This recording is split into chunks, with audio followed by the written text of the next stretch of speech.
அன்பார்ந்த பெரியவர்களே, தாய்மார்களே, இந்த ஆண்டு நம்முடைய பாரத பிரதமர் நரேந்திர மோடி ஐயா அவர்கள் அளித்திருக்கக்கூடிய பாராளுமன்றத்தில் அற்புதமான இந்த பட்ஜெட்டை தாக்கல் செய்திருக்கக்கூடிய திருமதி நம்முடைய அம்மா நிர்மலா சீதாராமன் அவர்களை நன்றி சொல்லும் விதமாக அவர்கள் கொண்டு வந்திருக்கக்கூடிய இந்த பட்ஜெட் தமிழகத்தில் பட்டி தொட்டி எல்லாம் எடுத்து செல்வதற்காக பாரதிய ஜனதா கட்சியினுடைய மேலே என்ன எப்படியா சரி ரைட் நன்றி அண்ணே. தமிழகத்திலே பட்டி தொட்டி எல்லாம் எடுத்து செல்வதற்காக திருவான்மையூரிலிருந்து முதல் பொதுக்கூட்டம் என்று ஆரம்பிக்கப்பட்டு தமிழகத்தில் அடுத்த ஒரு மாத காலத்தில் எல்லா மாவட்டத்திலும் எல்லா தாலூக்கிலும் கூட இது போன்ற கூட்டம் நடைபெற இருக்கிறது. அந்த முதல் கூட்டத்திற்கு இங்கே பங்கேற்றுக் கொண்டிருக்கக்கூடிய எல்லா அன்பு சொந்தங்களுக்கும் கூட இந்த நேரத்தில் என்னுடைய நெஞ்சார்ந்த நன்றிகளை தெரிவித்துக் கொள்கின்றேன். காரணம், இந்த காலத்தில் பொதுக்கூட்டத்திற்கெல்லாம் யாரும் வர்றதில்லைங்க. இல்லை திமுக மாதிரி பஸ் வச்சு கூட்டிட்டு வந்தா வருவாங்க. முதலமைச்சர் அவர்கள் மதுரையில் அரிட்டாப்பட்டிக்கு போறாங்க. அது முதலமைச்சருக்கு பாராட்டு விழா. ஏன்னா அவருக்கும் அந்த டங்ஸ்டன் திட்டத்துக்கும் எந்த சம்பந்தம் இல்லை. அவரே அவருக்கு ஒரு பாராட்டு விழா நடத்தி அரிட்டாப்பட்டிக்கு போறாங்க. 92 அரசு பேருந்துல ஒருத்தருக்கு 300 ரூபா கொடுத்து வந்து உட்கார வச்சிருக்கிறாங்க. தமிழகத்தில் இதையெல்லாம் பார்க்கும் பொழுது பாரதிய ஜனதா கட்சியினுடைய கூட்டம் மட்டும் வித்தியாசமாக இருக்கும். நம்முடைய தொண்டர்கள் அவர்களாக ஒரு ஈடுபாட்டோடு இந்த நாட்டின் மீது நம்முடைய மாநிலத்தின் மீது இருக்கக்கூடிய பற்றோடு பங்கேற்கக்கூடிய ஒரு பொதுக்கூட்டம் பாரதிய ஜனதா கட்சியினுடைய கூட்டம் மட்டும்தான். அதற்காக உங்களுக்கு நன்றி சொல்ற காரணம், ஜனநாயகத்தின் மீது மக்கள் நம்பிக்கை வைக்க வேண்டும் என்றால் இது போன்ற பொதுக்கூட்டம் தன்னெழுச்சியாக நடைபெற வேண்டும். அது போன்ற ஒரு பொதுக்கூட்டம் இன்று திருவான்மையூரில் நடந்து கொண்டிருக்கிறது. அது வருகின்ற அடுத்த ஒரு மாத காலத்தில் தமிழகம் முழுவதும் அது செல்ல இருக்குதுங்க ஐயா. பெரியோர்களே, தாய்மார்களே, இது ஒரு சாதாரண மேடை இல்லைங்க. நான் பலமுறை நம்முடைய மூத்த தலைவி முன்னாள் ஆளுநர் அக்காவை பார்க்கும் பொழுது பலமுறை நானே யோசிப்பேங்க. என்ன யோசிப்பேன்னா, ஒருவேளை இவர்கள் ராஜினாமா கடிதம் கொடுக்காம இருந்தாங்கன்னா, லோக்சபா தேர்தலுக்கு முன்பு ராஜினாமா கடிதம் கொடுக்காம இருந்தாங்கன்னா, இன்னைக்கு ஆளுநராக 2 மாநிலத்தில் இருந்தாங்க, அதே 2 மாநிலத்தில் இருந்திருக்கலாம், அல்லது இந்தியாவினுடைய பெரிய மாநிலத்திற்கு மாற்றப்பட்டு இருப்பாங்க.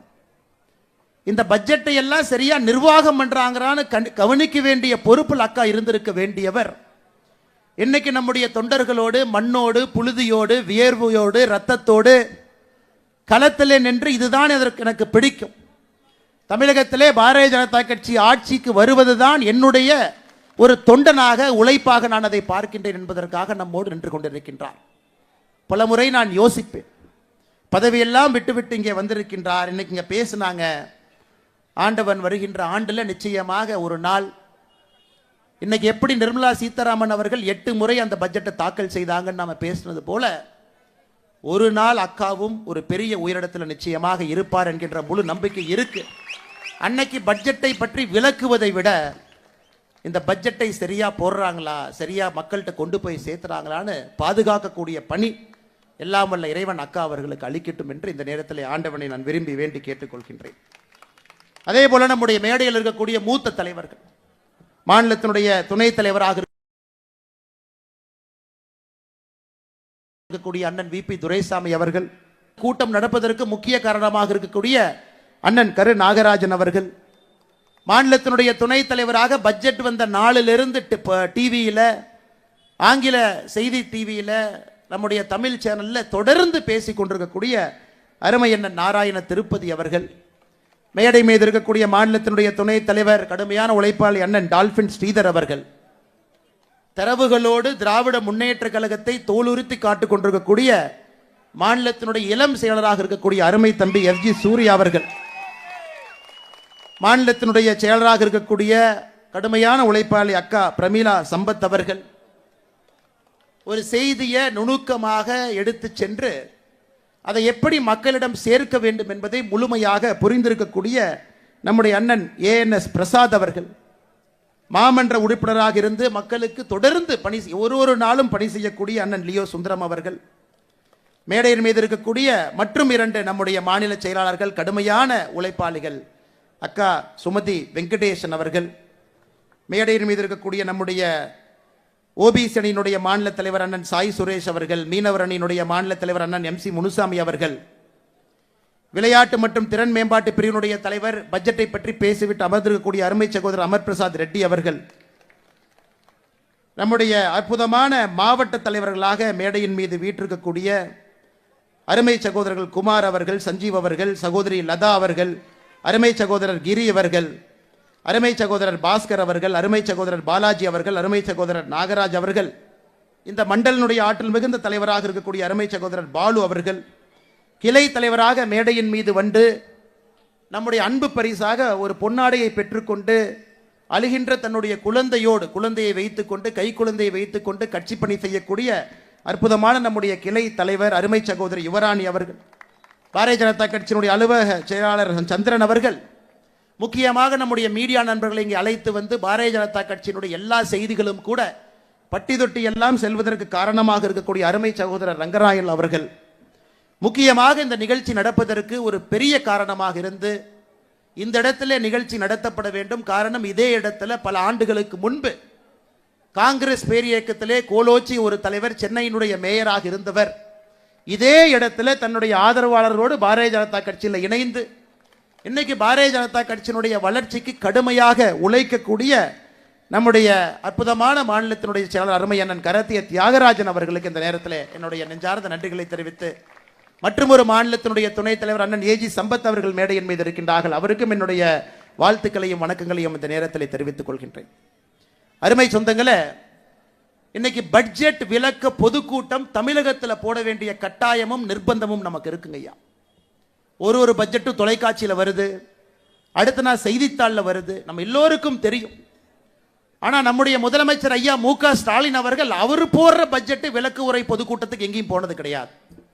ஆனால் மத்திய அரசு போடுற பட்ஜெட்டுக்கு கிளம்பி போவார் பேசுறதுக்கு. இந்த அநியாயத்தை பார்த்துருக்கிறீங்களா? அவர் ஆட்சிக்கு வந்து 4 ஆண்டுகளாக பட்ஜெட் போட்டிருக்காரு. எங்கேயாவது போய் இதுதான் திமுகவினுடைய பட்ஜெட்னு எங்கேயும் பேச. திருவள்ளூரில் சில நாட்களுக்கு முன்பு சென்று மத்திய அரசு போட்டிருக்கக்கூடிய பட்ஜெட் சரியில்லை, தமிழகத்திற்கு எதிரான பட்ஜெட் இது பீகார் பட்ஜெட், இது ஏழை எளிய மக்களுக்கு எதிரான பட்ஜெட் அப்படின்னு பேசிட்டு வந்து அமர்ந்திருக்கின்றார். அதிலேயே நமக்கு தெரிகிறது, எப்போ ஒரு முதலமைச்சர் அவர் போடுற பட்ஜெட்டை போய் பேசாம மத்திய அரசு போடக்கூடிய பட்ஜெட்டை குறை சொல்லுகின்றாரோ அது ஒரு சிறப்பான பட்ஜெட் என்பது அவர் எப்ப திருவள்ளூருக்கு போனாரோ அப்பவே நமக்கு தெரியுது. அதுவும் இன்னைக்கு நடந்து கொண்டிருப்பது சாதாரண ஒரு ஆட்சி இல்லைங்க. உலக நாடுகள் எல்லாம் திரும்பி பார்க்கக்கூடிய அற்புதமான ஆட்சி. எங்கே சென்றாலும் கூட மிகப்பெரிய மரியாதையோடு வலம் வந்து கொண்டிருக்கக்கூடிய பாரத பிரதமர் நரேந்திர மோடி அவருடைய ஆட்சி.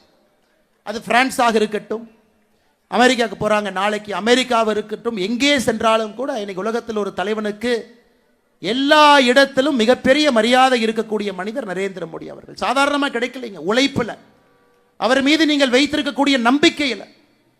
ஒரு பட்ஜெட்டும் அளித்த பிறகு பட்ஜெட்டை போட்டுட்டோம் போயிட்டோங்கிறது கிடையாதுங்க. ஒரு ஆண்டு காலத்தில் போட்டிருக்கக்கூடிய பட்ஜெட்டை முழுமையாக அமல்படுத்தி மக்களுடைய நம்பிக்கையை பெற்று ஒரு பட்ஜெட் அல்ல, 2 பட்ஜெட் அல்ல, 10 பட்ஜெட்டுகளை தாண்டி தொடர்ச்சியாக 11வது பட்ஜெட்டையும் அளித்து இன்னும் பல 100 பட்ஜெட்டுகளை அளிக்க இருக்கக்கூடிய பாரதிய ஜனதா கட்சியினுடைய ஒப்பற்ற தலைவனாக இருக்கக்கூடிய நரேந்திர மோடி அவர்களுடைய 11வது பட்ஜெட்டுங்க ஐயா. நிர்மலா சீதாராமன் அம்மா அவர்களுடைய 8வது பட்ஜெட். இங்க நாம் இருக்கக்கூடிய எல்லோருமே நடுத்தரத்திற்கு கீழே இருக்கக்கூடிய மக்கள் தான் அந்த கூட்டத்தில் இருக்கிறோங்க ஐயா. 2014 நாம் ஆட்சிக்கு வந்த பொழுது இந்தியாவில் மொத்தமாக வரி செலுத்தியவர்கள் 3,45,00,000 பேர். 3,45,00,000 பேர் வரி செலுத்தினாங்க. 10 ஆண்டுகள் கழித்து 2024 மொத்தமாக நம்முடைய நாட்டில் வரி செலுத்தக்கூடியவர்கள் 7,90,00,000 பேர். 10 ஆண்டுகள்ல இந்த நாட்டினுடைய வளர்ச்சியின் காரணமாக 4,45,00,000 பேர் புதியதாக வரி செலுத்தக்கூடியவர்களாக மாறி இருக்கின்றார்கள். இன்னைக்கு 12 லட்சம் ரூபாய் வரை யாருக்கு சம்பாத்தியம் இருக்கிறதோ நீங்கள் வரி செலுத்த வேண்டாம் என்று சொல்லி இருப்பது சாதாரணமான விஷயம் இல்லைங்க, சரித்திரம். அது சரித்திரம். காரணம், இந்த 7,90,00,000 பேர்த்துல 6,80,00,000 பேர் 12 லட்சம் ரூபாய்க்கு கீழே வருமானம் வைத்திருக்கக்கூடிய நபர்கள். மறுபடியும் சொல்றேன், 7 கோடியே 90 லட்சம் பேர் மொத்தமாக வரி செலுத்துறவங்கல்ல 6 கோடியே 80 லட்சம் பேர் இந்த ஆண்டு வரி செலுத்த மாட்டார்கள். காரணம், அவர்களுக்கு வரி விலக்கு நரேந்திர மோடி அவர்கள் அளித்திருக்கின்றார். இதை இப்படி சொல்லலாம், நாட்டில் மொத்தமா எத்தனை பேர் வரி செலுத்துறாங்களோ அதிலே 87% மக்களுக்கு வரி செலுத்த வேண்டாம் என்று நரேந்திர மோடி அவர்கள் சொல்லி இருக்கின்றார். இதன் மூலமாக மத்திய அரசுக்கு ஏற்படக்கூடிய வரி மூலமாக வேண்டாம் என்று சொல்லதன் காரணமாக எத்தனை வரி வராம இருக்கு. போன ஆண்டு கணக்கு பார்த்தீங்கன்னா இந்த ஆண்டுக்கு 1,10,000 கோடி ரூபாய் வரி வேண்டாம் என்று சொல்லி இருக்கின்றார் நரேந்திர மோடி அவர்கள். காரணம் என்னங்க? நடுத்தர மக்களுக்கு அன்பு பரிசு கொடுக்க வேண்டும், கடுமையாக உழைக்கக்கூடியவர்களுக்கு நன்றி சொல்ல வேண்டும்.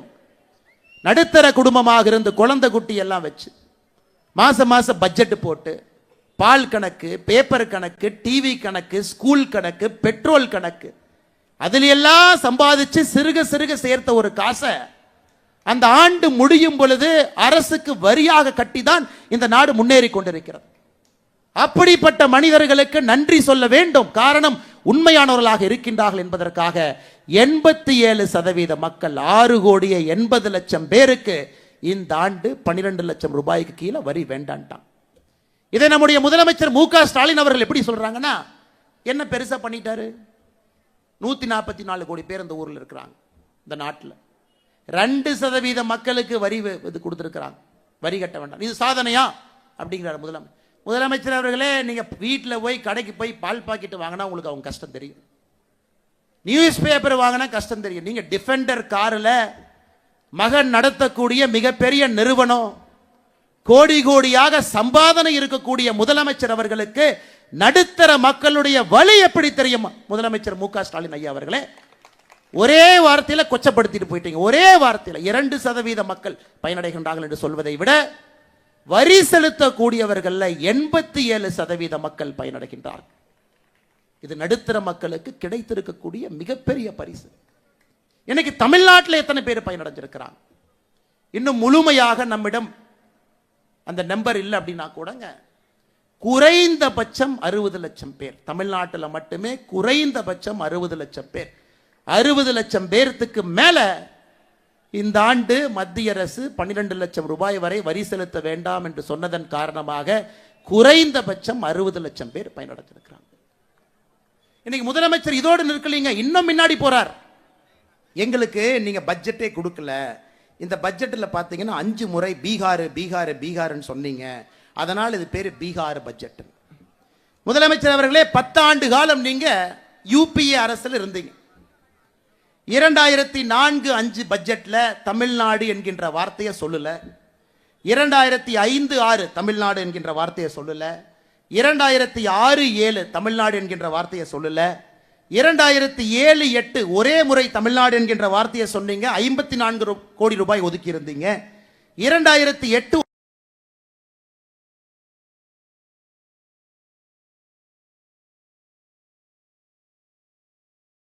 ஒரு முறை தமிழ்நாடு என்கின்ற வார்த்தையை பயன்படுத்தினீங்க, 300 கோடி. 2011-12 தமிழ்நாடு என்கின்ற வார்த்தையை சொல்லல, 2012-13 தமிழ்நாடு என்கின்ற வார்த்தையை சொல்லல. மொத்தமாக 10 ஆண்டுகள்ல 5 முறை பட்ஜெட்ல தமிழ்நாடு என்கின்ற வார்த்தை. நீங்கள் ஆட்சியிலிருந்து யூபிஏல சொன்னீங்க, தமிழ்நாடு என்கின்ற வார்த்தைக்கு மொத்தமாக ஒதுக்கப்பட்ட நிதி 8054 கோடி. நாம் ஆட்சிக்கு வந்த பிறகு இந்த 11 பட்ஜெட்ல தமிழ்நாடு என்கின்ற வார்த்தை எங்கெல்லாம் பயன்படுத்தி இருக்கின்றோமோ மொத்தமாக ஒதுக்கப்பட்டிருக்கக்கூடிய நிதி 1,68,585 கோடி. முதலமைச்சர் அவர்களே, 10 ஆண்டு கால வெறும் தமிழ்நாடுன்னு 5 முறை சொல்லி 8000 கோடி எங்கே? 11 ஆண்டுகள்ல நிதிநிலை அறிக்கையில தமிழ்நாடு என்று சொல்லி 1,68,585 கோடி எங்கே? எல்லா ஆண்டும் எல்லா பட்ஜெட்ல எல்லா மாநிலத்தினுடைய பெயரையும் சொல்வது கிடையாது. 2021-22 தமிழ்நாடு என்கின்ற வார்த்தை நம்முடைய பட்ஜெட்ல பயன்படுத்தும் பொழுது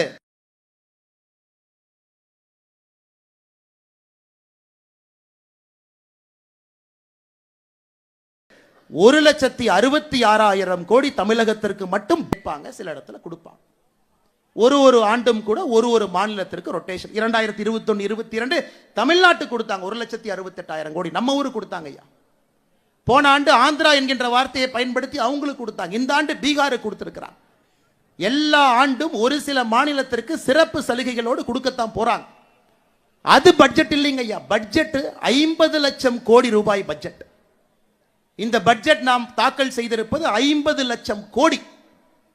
2013-14 ஐயா பி சிதம்பரம் அவர்கள் கடைசி பட்ஜெட் போட்டுட்டு காங்கிரஸ் ஆட்சியிலிருந்து காலி செய்த பொழுது மொத்த பட்ஜெட் எவ்வளவுங்க ஐயா போட்டோம்? மொத்த பட்ஜெட் காங்கிரசினுடைய கடைசி ஆண்டுல பட்ஜெட்டினுடைய மொத்த செலவாதீனம் 15,90,000 கோடி. 15 லட்சம் கோடி தாங்க ஐயா பட்ஜெட். 10 ஆண்டுகள்ல 15 லட்சம் கோடி இருக்கக்கூடிய பட்ஜெட் 50 லட்சம் கோடியாக உயர்ந்திருக்கிறது. 50 லட்சம் கோடி, 3.5 மடங்கு. இது நாட்டில் வளர்ச்சி இல்லையா? இது வீக்கங்களா? இது வளர்ச்சி இல்லையா? 15 லட்சம் கோடி ரூபாய்க்கு பட்ஜெட் போட்ட ஒரு நாடு 50 லட்சம் கோடி ரூபாய்க்கு பட்ஜெட் போட்டு. அது மட்டும் இல்லைங்க ஐயா. 2013-14 காங்கிரசினுடைய கடைசி ஆண்டு ஒரு இந்தியனுடைய சராசரி வருமானம் 86,000 ரூபாய்.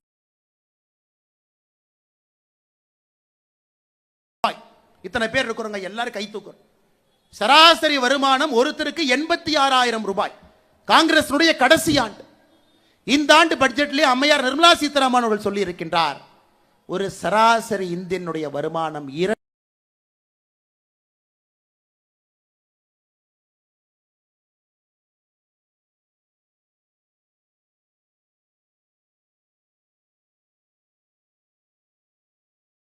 2,20,000 ரூபாய் இதற்காக உயர்த்தி இருக்கின்றோம். அதுவும் 2.5 மடங்கு. வீட்டுக்கு வெளியே வாங்க, சிவப்பு கம்பளத்துக்கு வெளியே வாங்க,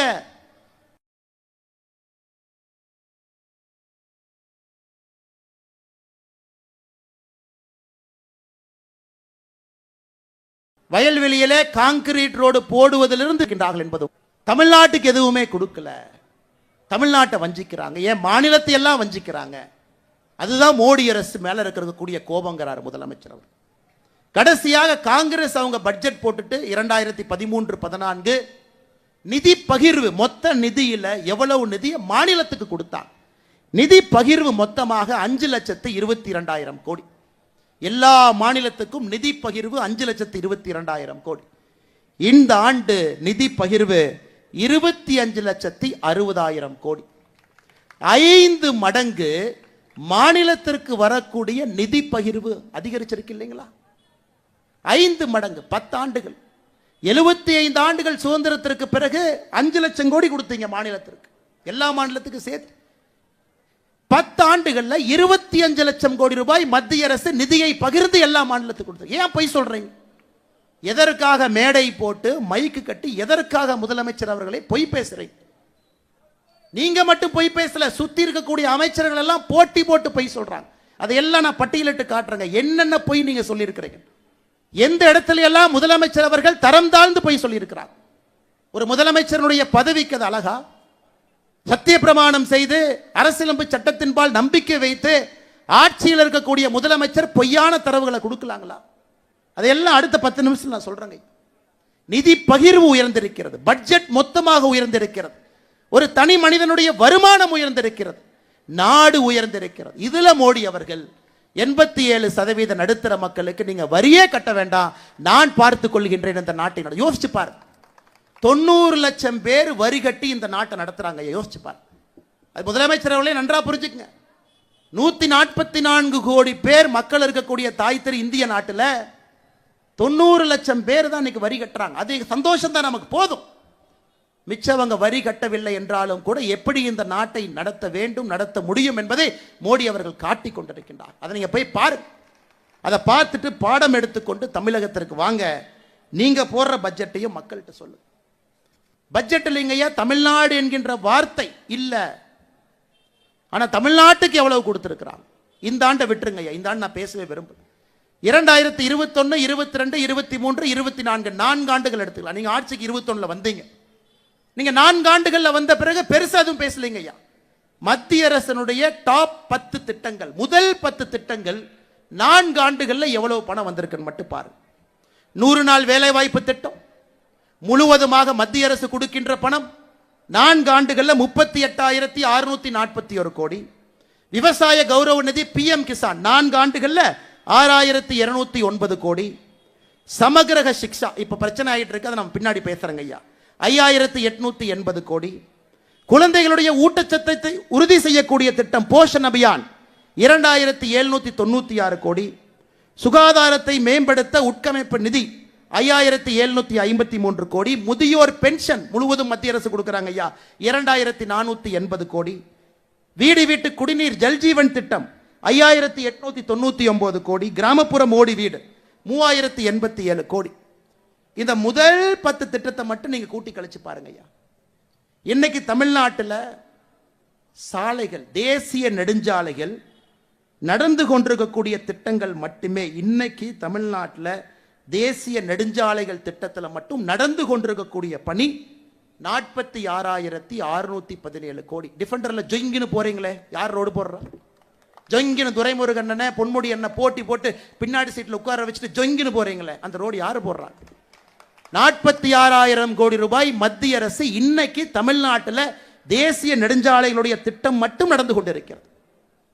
கூட்டி கழிச்சு எப்படி நீங்க கணக்கு பார்த்தால் விமான நிலையம், துறைமுகம், தேசிய நெடுஞ்சாலை, கிராமப்புற ஏழை மக்களுக்கு கொடுக்கக்கூடிய வீட்டிலிருந்து 100 நாள் வேலை வாய்ப்பு திட்டத்திலிருந்து அனைத்தையும் மோடி அவர்கள் நேரடியாக கொடுக்கிறாங்க. அதுவும் நீங்க இடையில தடுத்து கொடுக்கிறாங்க. உங்களை பொறுத்தவரை என்ன, மாநில அரசுக்கு நேரடியாக வரக்கூடிய நிதி மட்டும்தான் கணக்கு. அதை நம்ம ஆங்கிலத்தில் என்ன சொல்றாங்க ஐயா, டிவல்யூஷனுங்கிறோம், கிராண்ட்ங்கிறோம். மத்திய அரசு நேரடியாக மாநில அரசுக்கு அந்த பணத்தை அனுப்புறாங்க. இந்த பணத்தை அனுப்பிட்டு நீங்க என்ன வேணுமோ செலவு பண்ணிக்கணும். அது தமிழகத்திற்கு கடந்த 4 ஆண்டுகளில் மட்டுமே டெவல்யூஷனாக 1,73,000 கோடி, கிராண்டாக 91,000 கோடி, மொத்தமாக 2,64,000 கோடி பணமா உங்களுக்கு வந்திருக்கு. இன்னைக்கு முதலமைச்சருக்கு இதான் பிரச்சனை. அது எப்படி 100 நாள் வேலைவாய்ப்பு திட்டத்துக்கு நீங்க கொடுக்கலாம்? அது எங்ககிட்ட கொடுங்க, நாங்க கொடுப்போம். அது எப்படி மோடி வீடு கட்டுற திட்டத்துக்கு நீங்க கொடுக்கலாம்? எங்ககிட்ட கொடுங்க, நாங்க கொடுப்போம். நேரடியாக உங்களுக்கு வரக்கூடிய பணத்தை மட்டும் கணக்கு போட்டு இவ்வளவு வரி கொடுக்கிறோம், இவ்வளவு வரி திருப்பி கொடுக்குறீங்க. இத்தனை வேலைகள் மோடி செய்கிறார். ரோடு போடுறார், விமான நிலையம் கட்டுறார், துறைமுகம் கட்டுறார், வீடு கட்டி கொடுக்கிறார், வீட்டுக்கு தண்ணீர் குழாயிலே கொண்டு வந்து கொடுக்கிறார். இது எல்லாம் தமிழக மக்களுடைய வரி பணம் திரும்ப நமக்கு வருதுங்க ஐயா. கொடுப்பது எல்லாம் திரும்ப வருது. சிலது நேரடியாக மாநில அரசுக்கு வருது, சிலது மத்திய அரசு திட்டங்கள் மூலமாக வருது. ஆனா வருது. இதையெல்லாம் தாண்டி பாருங்க, மத்திய அரசு நம்ம வட்டி கடன் நடத்துறோமா?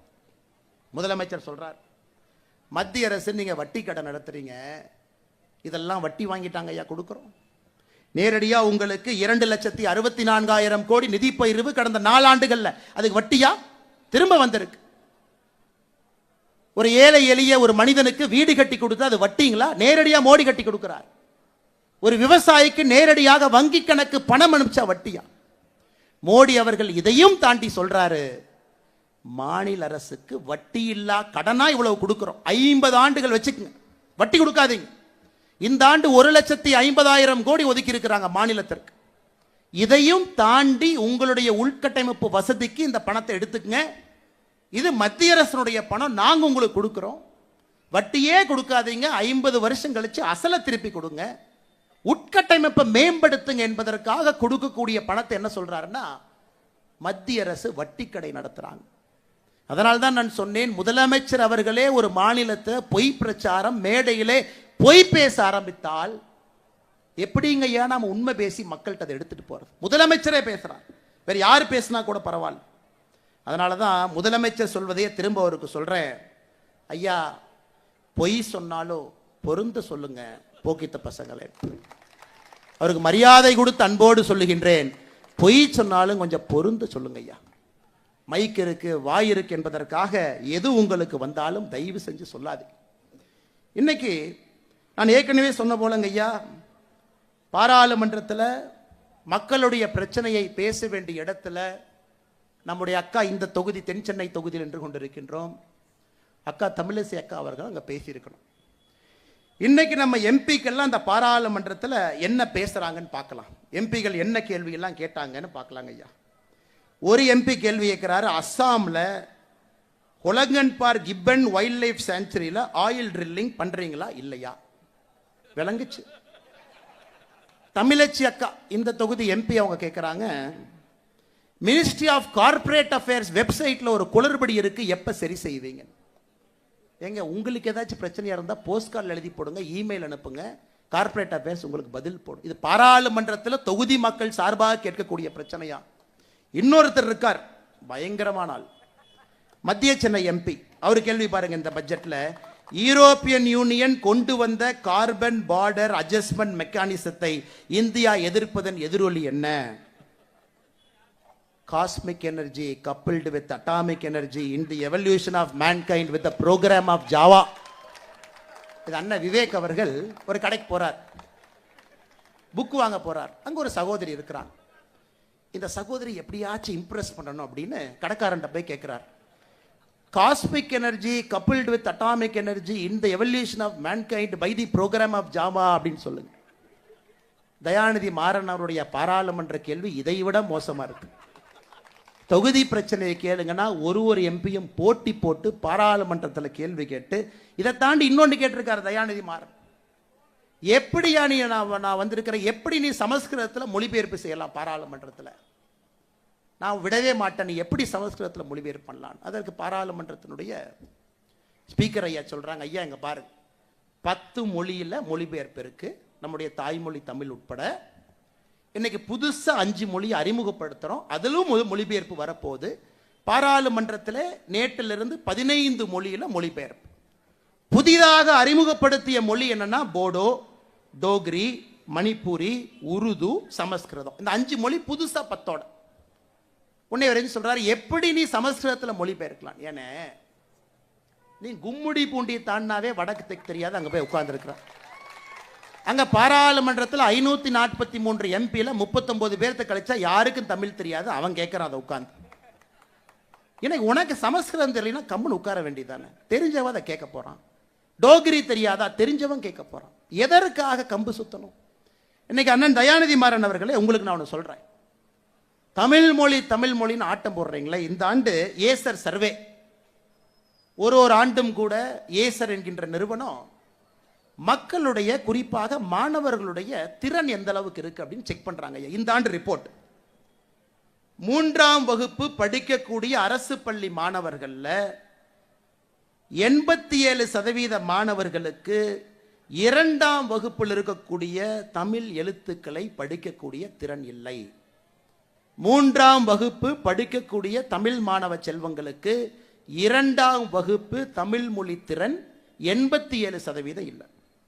5ஆம் வகுப்பு படிக்கக்கூடிய மாணவ செல்வங்களுக்கு 2ஆம் வகுப்பு தமிழ் 63% மக்களுக்கு படிக்க தெரியவில்லை. 8ஆம் வகுப்புல படிக்கக்கூடிய அரசு பள்ளி மாணவ செல்வங்களுக்கு 38% மக்களுக்கு 2ஆம் வகுப்பு தமிழ் படிக்க தெரியல. இங்க தமிழ் படிக்கிற வேலையை செய்ய, அங்க போய் சமஸ்கிருதம் பேசுற ஏன் தடுக்கிற? நம்ம ஊர்ல நம்முடைய மாணவ செல்வங்கள் தாய்மொழியிலே பின்தங்க ஆரம்பித்திருக்கின்றார்கள். இந்த வருஷம் ஏசர் ரிப்போர்ட் சொல்லுது. ஏசர் ரிப்போர்ட்டோட வேற எந்த ரிப்போர்ட் இல்லைங்க ஐயா, ஒரே ரிப்போர்ட், அதான் ஹையஸ்ட் ரிப்போர்ட். அதை பாருங்க, அதை போய் முதலமைச்சர்கிட்ட சொல்லுங்க. தாய்மொழி திறனை ஊக்குவிப்பதற்கு முயற்சி எடுங்க. வெட்கமா இல்லையா உங்களுக்கு?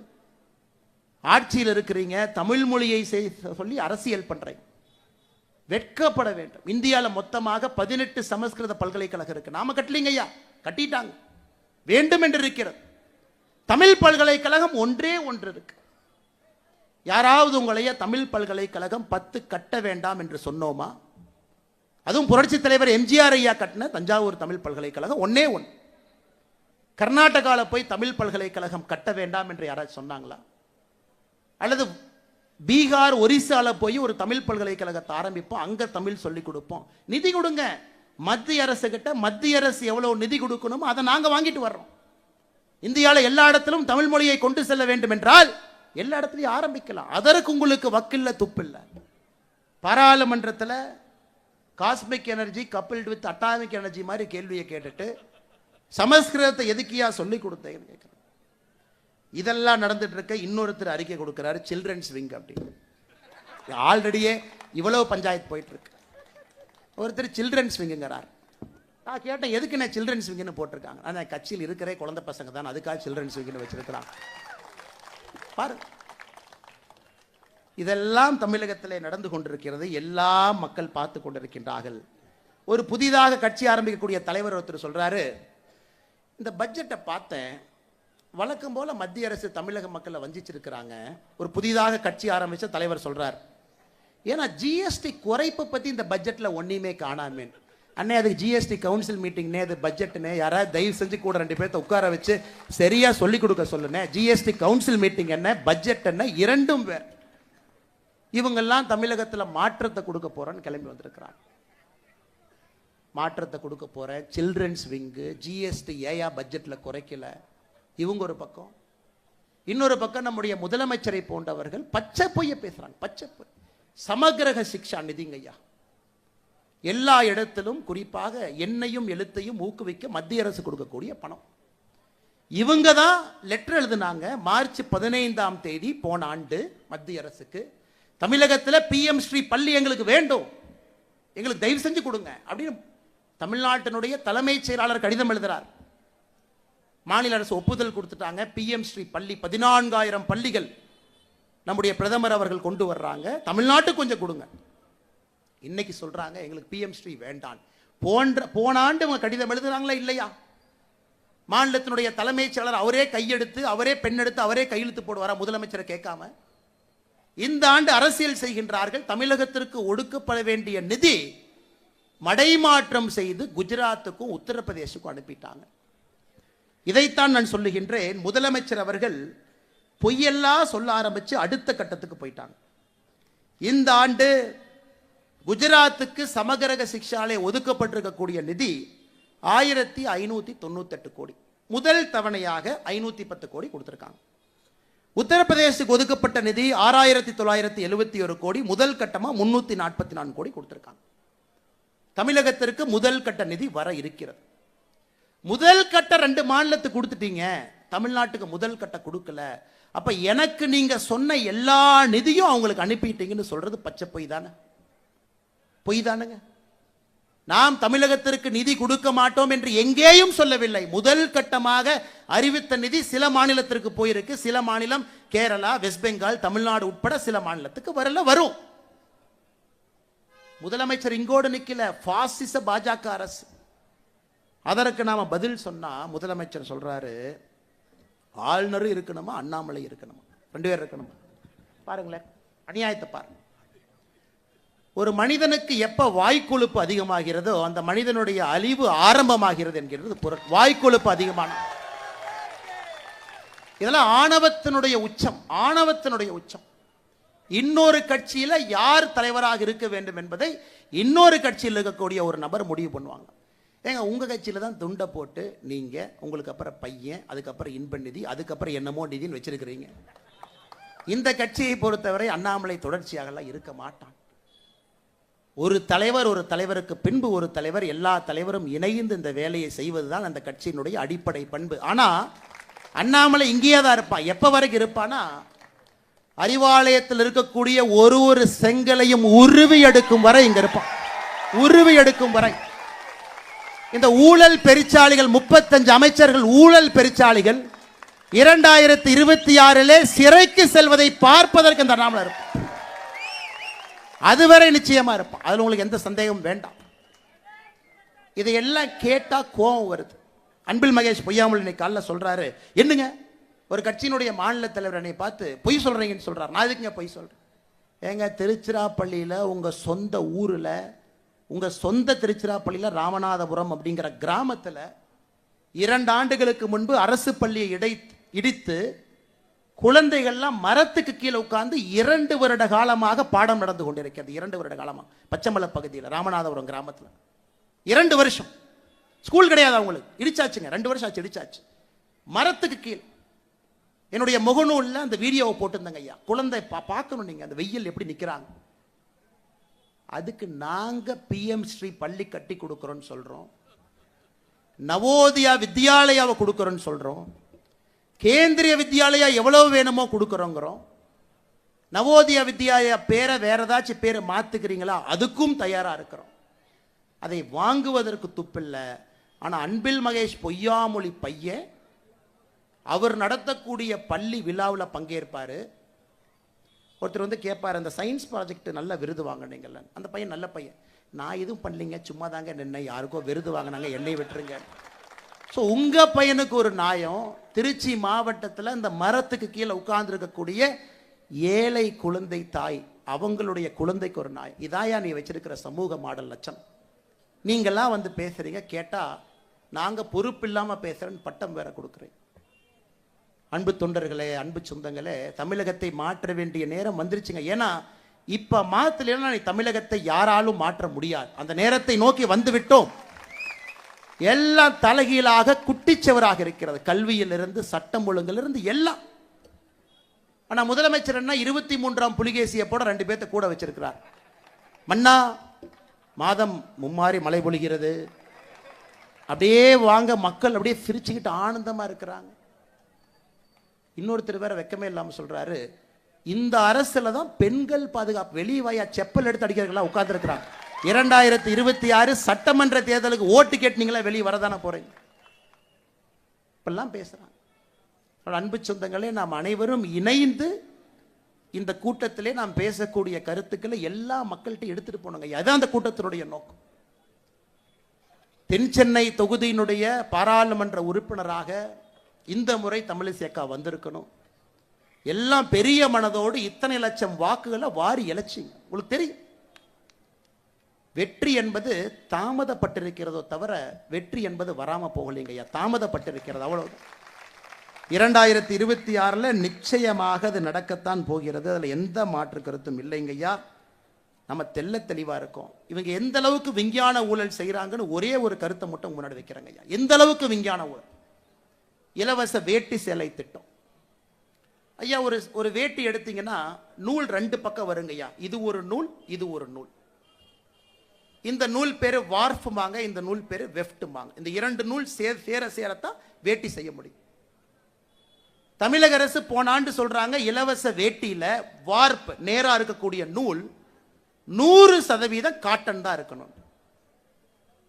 இவங்க எந்த அளவுக்கு ஊழல் பண்றாங்கன்னா, காட்டனுக்கு பதிலாக பாலிஸ்டரை மாத்துறாங்க. காட்டன் விலை என்ன, பாலிஸ்டர் விலை என்ன, அதுல மட்டுமே 300 கோடி ரூபாய் ஊழல். காட்டனை எடுத்துட்டு பாலிஸ்டர். அந்த வேட்டியை 5-6 வேட்டி எடுத்து நம்ம சோதனை பண்ணோம். அந்த சோதனையில் 78% பாலிஸ்டர் இருக்கு, 100% காட்டன் இருக்க வேண்டிய இடத்துல 300 கோடி ரூபாய் மொத்தமா ஊழல். டிவிஎஸ்சிக்கு கம்ப்ளைண்ட் கொடுத்தோம். முதல் முறையாக DVSC, department of vigilance and anti corruption, லஞ்ச ஒழிப்பு அதிகாரி பாரதிய ஜனதா கட்சி அலுவலகத்துக்குள்ள வந்து என்னைய அலுவலகத்தில் கேள்வி கேட்டாங்க. எங்க போய் வேட்டி வாங்கினீங்க, நீங்க வேட்டி வாங்கினீங்களா, இவர்கிட்ட வாங்கினீங்களா, அந்த வேட்டி எப்படி சோதனை பண்ணீங்க? நாங்கள் வாங்க ஏதாங்க வேட்டி இப்படி சொல்லுவீங்கன்னா 3 இடத்துல வேட்டி வாங்கி 3 சோதனை 3 லேப்ல பண்ணியிருக்கிறேன். எல்லாத்தையும் வீடியோகிராஃப் எடுத்திருக்கிறேன், கம்ப்ளைண்ட்டும் கொடுத்துருக்கிறேன், ஆக்ஷன் எடுங்க ஐயான். இந்த ஆண்டு எவ்வளவு டெக்னிக்கல் ஆளுங்க பாருங்க. இந்த ஆண்டு கொள்முதல் கொள்கையே மாற்றி வார்ப்பில் 65% பாலிஸ்டர் அலோடுன்னு இவங்களே மாற்றிருக்கிறாங்க. போன ஆண்டு 100% காட்டன் இருக்க வேண்டும் என்று சொன்னவர்கள் 60. அதனால காந்தி அவர்களே, ஈரோட்டில் உங்க பினாமி செஞ்ச பேரோட எனக்கு தெரியும், யாரு செஞ்சாங்கிறதும் தெரியும். 91 கள்ளச்சாராயம் காட்சி குண்டாஸ் வழக்கிலே உள்ளே சென்றவர் நீங்க. காந்தின்னு பேர் வச்சுக்கிட்டு எங்களுக்கு பாடம் எடுக்க வேண்டாம். தமிழகத்திலே நேர்மை என்ன. அண்ணன் பெரிய கருப்பன் அவர்கள், நாம் ஒரு அறிக்கை கொடுக்கிறோம். அண்ணே, பயிர்க்கடன் தள்ளுபடி 12,110 கோடி ரூபாய் தள்ளுபடி பண்றேன்னு சொன்னீங்களே, பண்ணலையே. நான் பெரிய கருப்பன் அவர்கள் பதில் அறிக்கை அமைச்சர் கொடுக்கிறாரு, நைட்டு 11:55 கொடுக்கிறார். அடுத்து நான் சொன்னேன், திமுக ஆட்சியில் பொழுது விடியாதுன்னு அமைச்சருக்கே தெரியமாட்டிருக்கு, அதான் நள்ளிரவில் அறிக்கை கொடுக்கிறார். 11:55 பதில் அறிக்கை. அமைச்சர் பெரிய கருப்பன் அவர்களே, நீங்க எவ்வளவு பெரிய ஃப்ராடு பண்றீங்கன்னா, 12,110 கோடியில் இன்னும் 3000 கோடி ரூபாய் கிட்டத்தட்ட நீங்க என்ன பயிர்க்கடன் தள்ளுபடியே பண்ணல. புதிதாக 16,000 கோடி வந்துருச்சு. ஒரு துறையும் தில்லுமுள்ளு செய்து செய்து செய்து மக்களை ஏமாற்றிக் கொண்டிருக்கின்றார். இதுல முதலமைச்சர் இருட்டு கடைக்கு போறார், திருநெல்வேலிக்கு. இருட்டு கடைக்கு அல்வா எப்படி இருக்கு? நல்லா இருக்கு. அந்த அல்வா கொடுக்குற அம்மாவோட முகத்தை பார்க்கணும். 3.5 வருஷமா உங்கள்கிட்ட அல்வா வாங்குறேன், ஒரு அல்வா தான் என்னால் கொடுக்க முடிஞ்சது. பயிர்க்கடன் அல்வா, கல்வி கடன் அல்வா, பெண்களுக்கு 1000 ரூபாய் கொடுப்போம் அல்வா, ஓய்வூதியம் உயர்வு அல்வா, தற்கால பணியில் இருந்தீங்கன்னா நிரந்தர பணி அல்வா, செவிலியருக்கு இது அல்வா, மொத்தமாக அல்வா கடை நடத்தி கொண்டிருக்கக்கூடிய முதலமைச்சர் அவர்கள் மத்திய அரசு நாம அல்வா கொடுக்குறோன்னு சொல்றீங்கன்னா உங்களுக்கு எவ்வளவு திராணி இருக்கும். அதனால அன்பு முதலமைச்சர் அவர்களே, இன்னும் 1 வருஷம் உங்களுக்கு இருக்கு. 1 ஆண்டு காலம் சரியா எழுதி வச்சுங்க, 365 நாள். எப்ப நீங்க மதுரைக்கு போய் ஜல்லிக்கட்டை பார்க்கும்போது மூர்த்தி அவரை பார்க்கணும். இன்ப நிதி கூட 4 நண்பர்கள் வந்திருக்கிறாங்க. இன்ப நிதிக்கு அந்த வியூ, அந்த மாடுக்கு அப்படியே தெரிய மாட்டேதாமா. உடனே அந்த மூர்த்தியோட ஒரு அம்மாவை பார்த்து, யாருமா இந்த அம்மா, நீ எதிரிமா அப்படி, அந்த அம்மா தான் கலெக்டருங்கிறாங்க. யாரா இருந்தா நான் எந்திரியும். இன்ப நிதி அவருக்கு தெரியாத ஒரு மாட்டை பார்த்து என்னையா நம்ம ஆட்சி நடத்துறோம். இது எல்லாம் தமிழகத்திலே மக்கள் பார்த்து கொண்டு இருக்கலாம். கலெக்டர் அம்மா அப்படியே சைலண்டா எந்திரிச்சு அப்படி 2 சேர் தள்ளி உட்கார்றாங்க. மூர்த்தி சொல்ற, எல்லாம் வாங்க வாங்க தம்பிகள்லாம் வாங்க, தம்பிகள்லாம் வந்து ஃபர்ஸ்ட் ரோல் உட்காந்து எல்லாம் பாருங்க. நீ போய் அப்படி மாட்டை பார்க்கலின்னா அந்த மாடு வெளியே வராது, அந்த மாடு ஜல்லிக்கட்டு பண்ணாது. பாருங்க, தள்ள விதி. இவர்களுடைய கொடூரத்தை தாண்டி இந்த குஞ்சு கோழின்னு சொல்லுவோம், நீ குஞ்சு கோழியினுடைய கொடூரத்தையும் பார்க்க வேண்டிய நிலைமை நமக்கு. 2ஆம் தலைமுறை 3ஆம் தலைமுறை எல்லாம் வளர்த்து விட்டு மோடிக்கு பாடம் எடுக்கின்றார் ஜனநாயகம்னா என்னன்னு. கிளை தலைவரை மேடையில் அழைத்து கௌரவம் கொடுத்து இந்த கட்சியில் அப்புறம் தாங்க கூட்டமே நடத்துவோம். அது இந்த கட்சியினுடைய ஜனநாயகம். மக்கள் கையை கொடுக்கும் பொழுது இந்த பாக்கெட்ல சானிடைசர் எடுத்து இந்த கையில தொடச்சிக்கிட்டு, முதலமைச்சர் அவர்களே பாக்கெட்ல கையை விடுறீங்க, அதுக்கு தானே பேண்டே போட்டிருக்கிறீங்க. அது போலதான் இங்க பாரதிய ஜனதா கட்சியில யாரும் கிடையாது. கடைசியாக இன்னைக்கு ஒரு அறிவிப்பையும் சொல்றோம். தமிழ்நாட்டில் நீங்க என்ன சொல்லுவீங்க அப்படிங்கறது இன்னைக்கு நாங்க சொல்றோம். அக்கா தமிழிசை அவர்கள் தலைமையில் பாரதிய ஜனதா கட்சியின் சார்பாக ஒரு குழு நம்ம போட போறோம். அந்த குழு பாரதிய ஜனதா கட்சி ஆட்சியில் இருக்கக்கூடிய மாநிலத்தினுடைய முதலமைச்சர்கள் எல்லாம் சந்தித்து, அங்கே நம்முடைய மக்கள் நலத்திட்டங்கள் என்னெல்லாம் செய்யறாமோ அதை பார்த்துட்டு வந்து தமிழகத்திலே 2026 தேர்தல் அறிக்கையை தயாரிப்பாங்க. பெண்களை நல்லா கேட்டுக்குங்க தாய்மார்களே, டெல்லியில 2500, இங்கே அதை தாண்டி செல்ல இருக்கின்றோம். அதை தாண்டி எங்களால் செய்ய முடியும். அசாமில், மத்திய பிரதேசில், மகாராஷ்டிராவில் அனைத்து இடத்திலும் ஏழை மக்களுக்கு ஆதரவாக பாரதிய ஜனதா கட்சி நிற்குது. தயவு செஞ்சு இந்த 1000 ரூபாய் தூக்கிட்டு எங்க பக்கத்தில் வந்துடாதீங்க. மற்ற மாநிலத்திலே பாரதிய ஜனதா கட்சி தாய்மார்களுக்கு, மகளிருக்கு, சகோதரிகளுக்கு மகாராஷ்டிராவில் 2100, டெல்லியில 2500. அக்கா அவர்கள் குழு எல்லா மாநிலத்திற்கும் சென்று வந்த பிறகு இந்தியாவிலே தேசிய ஜனநாயக கூட்டணி பாரதிய ஜனதா கட்சியினுடைய ஆட்சி அதிகமா பெண்கள் தாய்மார்களுக்கு மாதம் மாதம் உதவி தொகை கொடுப்பது தமிழகத்தில் தான் அதிகம் என்பதை எங்களுடைய தேர்தல் வாக்குறுதியாக மக்களுக்கு நாம கொடுக்கணும். இந்த 1000 ரூபாய், அதை 200 ரூபாய் ஏத்துறேன், 300 ரூபாய் ஏத்துறேன், இந்த பக்கம் வந்துடாது. உங்கள் முல்லை எடுத்து, உங்கள் முல்லை எப்படி எடுத்து எறிவது என்பது பாரதிய ஜனதா கட்சிக்கு தெரியும். மக்களோடு மக்களாக 2026 தேர்தல் களத்தில் நிற்போம். இந்தியாவில் எங்கெல்லாம் மூளை முடுக்கெல்லாம் மக்களுக்கு எந்த மாதிரி திட்டத்தை எல்லாம் கொண்டு வந்திருக்கின்றோமோ, வளர்ச்சி திட்டத்தோடு தமிழகத்திற்கு அதையும் கொண்டு வரப்போகின்றோம். எங்கள் தேர்தல் அறிக்கையோடு போட்டி போட்டு தைரியம் இருந்தால் வெற்றி பெற்று காட்டுங்கள் 2026 தேர்தலில். காரணம், இது மோடியின் கேரண்டி. சொன்னார்னா அது செய்வார்கள். எல்லா மாநிலத்திலும் சொல்லி இருக்கின்றார், தமிழகத்திலும் சொல்ல போகின்றார். தமிழகத்திலும் நம்முடைய ஆட்சி செய்து காட்ட போகிறது. வளர்ச்சியும் வேணுங்க, ஏழை மக்களையும் கையோடு அழைச்சிட்டு போகணும். 90 லட்சம் பேர் தான் வரி கட்டுறாங்க. இன்னும் கோடிக்கணக்கான மக்களை வரி கட்ட வேண்டும் என்றால் அவர்களை உயர்த்த வேண்டிய கட்டாயம் நமக்கு இருக்கு. எல்லாம் கலந்த ஒரு ஆட்சி 2026 தேசிய ஜனநாயக கூட்டணி தமிழகத்திற்கு நாம் கொண்டு வருவோம். எல்லா மக்களுக்குமான ஆட்சியாக அது இருக்கும். அதற்கு நாம் செய்ய வேண்டியது கடுமையான களப்பணியை நாம் செய்தால் போதுங்க ஐயா. மக்கள் தானாக மோடியின் பக்கம் வந்து விடுவார்கள். பாரதிய ஜனதா கட்சியினுடைய ஆட்சி, தேசிய ஜனநாயக கூட்டணியின் ஆட்சி நிச்சயமாக தமிழகத்திலே உறுதியாக மலரும். அக்கா சொல்வதை போல தாமரை மலர்ந்தே தீரும் 2026 தமிழகத்தில். பொறுமையாக இந்த நிகழ்வுக்கு வந்து கேட்டுக்கொண்டிருக்கக்கூடிய எல்லா அன்பு நண்பர்களுக்கு கூட என்னுடைய நெஞ்சார்ந்த நன்றிகளை வணக்கங்களை தெரிவித்துக் கொள்கின்றேன். நன்றி வணக்கம். பாரத் மாதா கி, பாரத் மாதா கி, பாரத் மாதா கி.